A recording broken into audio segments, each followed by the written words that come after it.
کنفرانس کمیته پارلمانی برای ایران دموکراتیک در پاریس. گرامی بینندگان سیمای آزادی، همراه هستیم با خانم دومینیک آتیاس و میخوایم از ایشون بپرسیم که پیامشون به زنان ایرانی چیه و بعد از اون چه سیاستی باید در قبال رژیم ایران اروپا اتخاذ بکنه. Merci d'avoir accepté cette interview avec سیمای آزادی. Quel est votre message pour les femmes iraniennes? Femmes d'Iran, femmes des moudjahidines du peuple, nous sommes avec vous. Vous êtes pour nous un exemple de courage, un exemple de résistance. Jamais nous ne vous laisserons tomber. Vous devez continuer car l'Iran s'en sortira grâce aux femmes, grâce aux Iraniennes, car de tout temps, les Iraniennes ont porté l'Iran sur leurs bras. Que pensez-vous? Quelle doit être la position de France et l'Europe par rapport au régime iranien? Alors, c'est une évidence que les Pasdaran doivent être considérés comme un groupe terroriste, car ce sont des terroristes qui assassinent leur peuple, hommes, femmes, enfants. Donc, ils doivent être mis au banc de l'humanité. Merci beaucoup, Madame Atias, d'avoir accepté cette interview avec nous. C'était très gentil.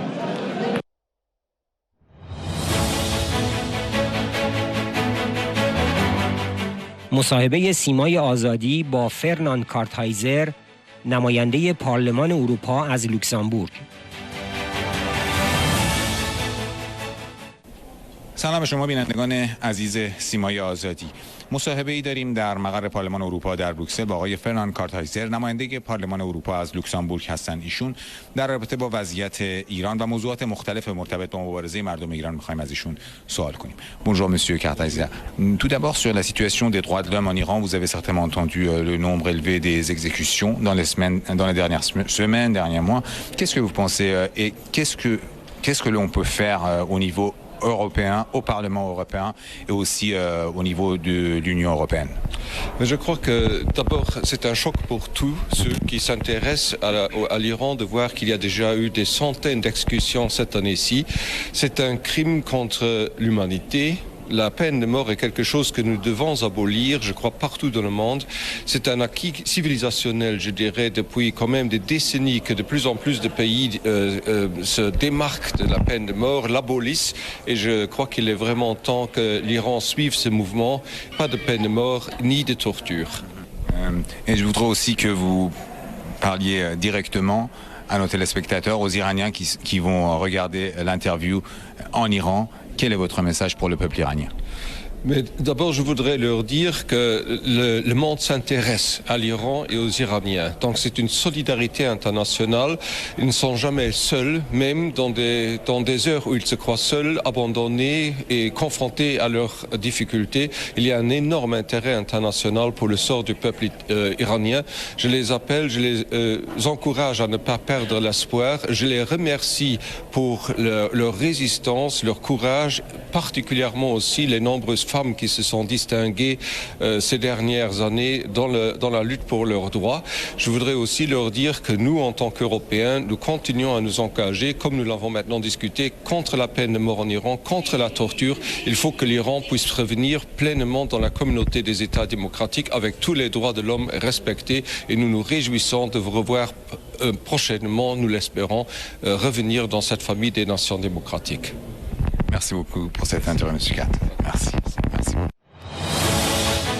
مصاحبه سیمای آزادی با دورین روکماکر، نماینده پیشین پارلمان اروپا.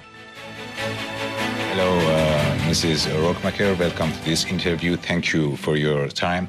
First of all, I wanted to ask you about the conference today with the President and the speech from Mrs. Rajavi.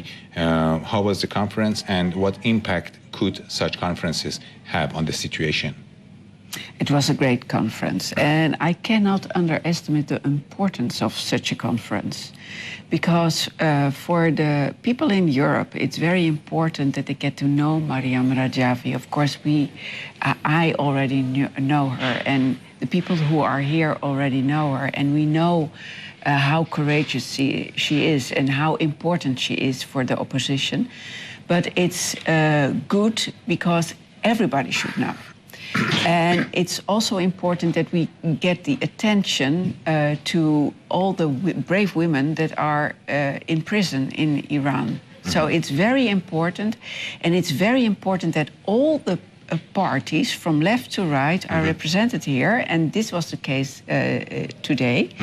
And this is very important because in my experience, if the parliament is not divided, if we all stand behind Mariam Rajavi, and we all do now, then it's more easy for the European Commission to take action. You've been involved in supporting the Iranian opposition and the Iranian people's struggle for freedom and democracy for many years. We've seen you in many conferences in the European Parliament and elsewhere, and we've heard your speeches. Tell us about your support to this movement to free Iran. Why have you continued these activities, and telling always about you have always talked about your support to the 10-point plan? Yes. Well, I think democracy is very important, and I don't see why somebody or some group should have the power to control other people or other groups. So I think it's very important for world peace if we have a good working democratic system. And especially in Iran, because Iran nowadays is called the head of the snake. It's responsible for supporting and financing proxy terrorism groups. And this is, of course, very dangerous in the whole world. I think the tension is rising by the minute, so we are in a very dangerous situation right now. And this is why I support democracy in Iran. Why do I support Mariam Rajavi? Is because I have got to know her. I know she is a stable, responsible person. She represents the suffering of the Iranian people in Iran. She has a big heart and a very sensible head on her shoulders. And I think this is what Iran needs right now. So I've been in contact with her, of course, but also with some members of her organization. And I can see that they are very serious and they're very dedicated and very courageous. And I think the courage is the main factor. How would you describe your relationship or your feelings toward the women in Iran? How do you feel about them? Well, first and foremost, lots and lots of admiration, because I know what dangers they are confronted with, and that women are facing a power, have so much tools to suppress, and they are still going on. This is inspiring to all of us. Thank you. And at the end of this interview, I would like you to speak to them directly, to the women in Iran, to the people of Iran. What would be your message to them? Well, women of Iran, I'm humble, and I know it's easy for me to say, but you have to know that all the eyes of Europe are on women in Iran, and we look at you with great admiration, and we can feel that the victory is coming soon.